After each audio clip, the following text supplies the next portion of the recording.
Hi friends, welcome to news pocket. Phone tapping case అనేక కీలక పరిణామాల నేపథ్యంలో తాజాగా కేసీఆర్ వద్దకు చేరుకుంది సిట్ అధికార బృందం. కేసీఆర్కు తాజాగా నోటీసులు పంపింది. ఆయన ఉన్న ఎర్రవల్లి ఫామ్ హౌస్లోనే ఈ నోటీసులు అందించింది. శుక్రవారం అంటే ఈరోజు మధ్యాహ్నం 3 గంటలకు మీరు విచారణకు హాజరు కావాలి.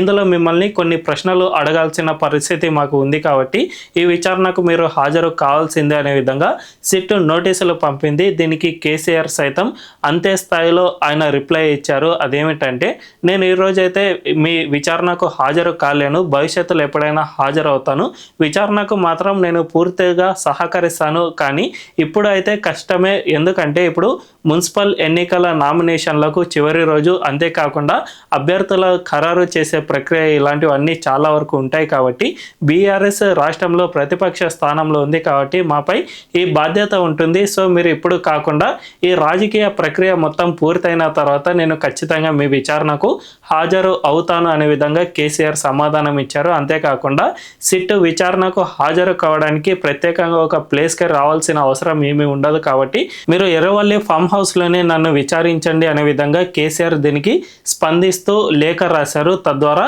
ఈ రోజైతే ఈ విచారణ అనేది ఉండదు, కానీ ఖచ్చితంగా భవిష్యత్తులో కేసీఆర్పై ఈ సిట్ దర్యాప్తు బృందం విచారణ జరిపించే అవకాశం ఉంది.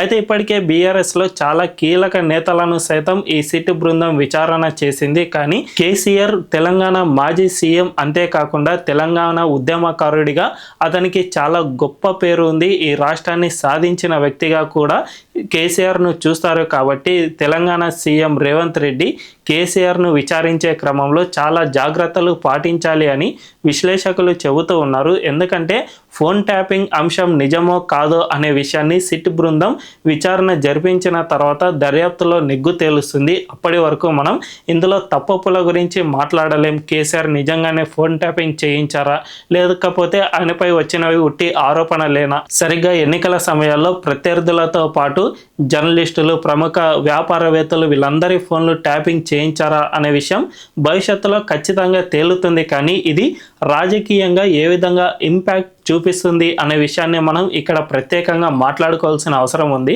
ముఖ్యంగా ఈ విచారణ అనేది జరుగుతున్న సమయంలో ఏదైనా కాస్త అటు ఇటు అయినా కూడా జనరల్గా విచారణ జరిగిన తర్వాత చాలామంది రాజకీయ నేతలను సిట్ బృందాలు అదుపులోకి తీసుకున్నాయి. వాళ్ళందరినీ రిమాండ్కు తరలించిన దాఖలాలు సైతం గతంలో మన దేశ రాజకీయాల్లో చాలా ఎక్కువగానే ఉన్నాయి.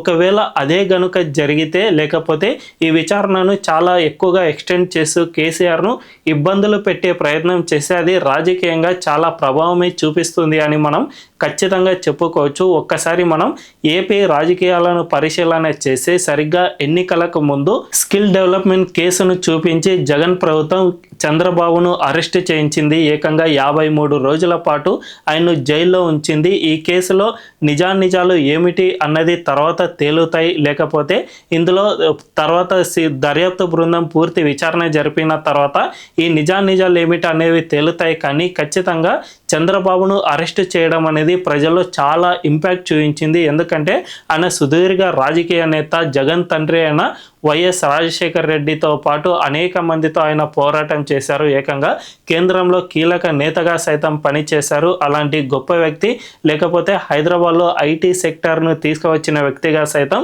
చంద్రబాబుకు కొద్ది గొప్ప గుర్తింపు ఉంది. అలాంటి వ్యక్తిని జగన్ లాంటి ఇప్పుడిప్పుడే రాజకీయాల్లోకి వచ్చిన నేత అరెస్టు చేయించడం ఏంటి, ఇదంతా కూడా పూర్తిగా రాజకీయ కక్షలో భాగంగానే ఈ విధంగా చేయించారు అనే విధంగా గతంలో ప్రజలు బాగా ఈ నరేటివ్ అనేది చాలా ఎక్కువగా క్రియేట్ అయింది. అందువల్లనే చంద్రబాబును గెలిపించడంలో ప్రజలు పెద్ద ఎత్తున ఓటు వేశారు.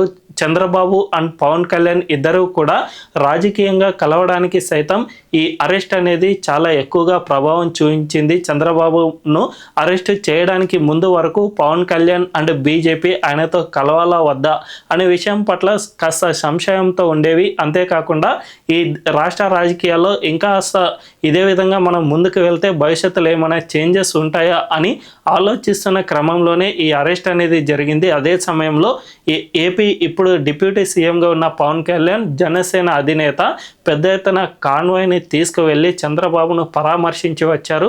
సరిగ్గా జైల్లోనే ఈ రెండు పార్టీల మధ్య పొత్తు అనేది ఏర్పడింది. తద్వారా ఇప్పుడు ఆ రాష్ట్రంలో అధికార కూటమిని ఏర్పాటు చేయడంలో చంద్రబాబు అండ్ పవన్ కళ్యాణ్ చాలా కీలకంగా వ్యవహరించారు. దీనంతటికీ ప్రధాన మూలం పడింది మాత్రం ఈ అరెస్టు వల్లే అని చెప్పుకోవచ్చు. సరిగ్గా అదే పరిస్థితి ఇప్పుడు తెలంగాణలో సైతం ఏర్పడిందనే చెప్పుకోవచ్చు. కేసీఆర్ ఒక ఉద్యమ నేత, గతంలో మంత్రిగా పనిచేశాడు. ఆ తర్వాత టీడీపీలో తెలంగాణ వ్యక్తులకు కాస్త అన్యాయం జరుగుతుంది అని ఆ పార్టీ నుంచి బయటికి వచ్చి అప్పటి టీఆర్ఎస్ తెలంగాణ రాష్ట్ర సమితిని ఏర్పాటు చేసి సుదీర్ఘ కాలం ఉద్యమం చేసిన తర్వాత తెలంగాణ రాష్ట్రాన్ని సాధించుకున్న నేతగా ఆయనకు ఈ రాష్ట్రంలో చాలా గొప్ప పేరు ఉంది. కాబట్టి ఆయన పట్ల సీఎం రేవంత్ రెడ్డి మాత్రం ఖచ్చితంగా ఏదైనా కొద్దిగా పొరపాటు చేసినా, లేకపోతే ఈ విచారణ పేరిట కేసీఆర్ను వేధిస్తున్నారు అనే నరేటివ్ కనుక బిల్డ్ అయితే ఖచ్చితంగా రాష్ట్ర ప్రజల్లో రాజకీయంగా కాంగ్రెస్పై ఇది చాలా ఎక్కువగా ఇంపాక్ట్ చూపించే అవకాశం ఉంటుంది. రేవంత్ రెడ్డి సైతం ఈ రాష్ట్రంలో చాలా ఎక్కువగానే రాజకీయాలను నడిపించారు. కానీ ఆయనను ఇప్పటికీ కూడా కేసీఆర్తో ఈక్వల్గా పోల్చి చూడటం లేదు. తద్వారా ఆయన చాలా జాగ్రత్తగా వ్యవహరించాలి. సిట్ దర్యాప్తు బృందంతో పాటు ఈ అరెస్టులు లేకపోతే ఆయన్ను ఇబ్బంది పెట్టే విషయంలో మాత్రం కాస్త ఆచితూచి వ్యవహరించాలి అని నిపుణులు చెబుతూ ఉన్నారు. మరి దీనిపై రేవంత్ రెడ్డి ప్రభుత్వం భవిష్యత్తులో ఏం చేయనుంది? కేసీఆర్ను ఇక ఒక్కసారి విచారణ చేసి మాత్రమే వదిలిపెడతారా, లేకపోతే పదే పదే విచారణ పేరిట ఇబ్బందులు పెడతారా? ఒకవేళ విచారణలో ఏమైనా నిజాలు కనుక బయటపడితే ఆయన్ను అరెస్ట్ చేస్తారా? ఒకవేళ ఇవన్నీ పరిణామాలు జరిగితే రాష్ట్ర రాజకీయాల్లో ఎలాంటి మార్పులు రానున్నాయి అనేది తెలియాలంటే ఖచ్చితంగా వెయిట్ చేయాల్సిందే. మరి ఈ విషయంలో మీ అభిప్రాయం ఏంటో కామెంట్ల రూపంలో తెలియజేయండి. అండ్ ఈ వీడియో కనుక మీకు నచ్చినట్లయితే ఖచ్చితంగా మా ఛానల్ను సబ్స్క్రైబ్ చేసుకుని బెల్ ఐకాన్ క్లిక్ చేయడం అస్సలు మర్చిపోవద్దు. Thank you.